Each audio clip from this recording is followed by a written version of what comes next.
dubtes de parcialitat ideològica, perquè els seus membres són elegits pel PP i el PSOE.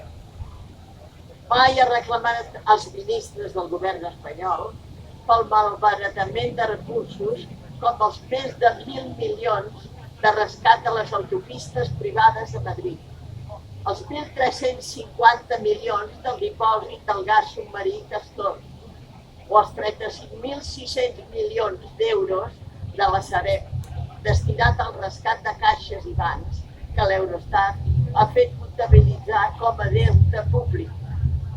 Acusem també a la resta de tribunals que han posat multes i indemnitzacions desorbitades a molts altres represaliats.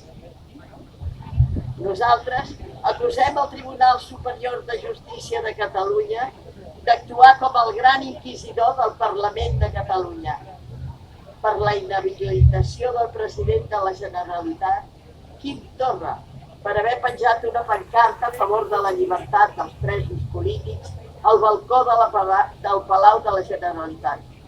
L'actuació la va comunicar la Junta Electoral, òrgan administratiu, i el Tribunal Suprem la va confirmar. Va ser el segon president de la Generalitat destituït per les institucions espanyoles en 3 anys.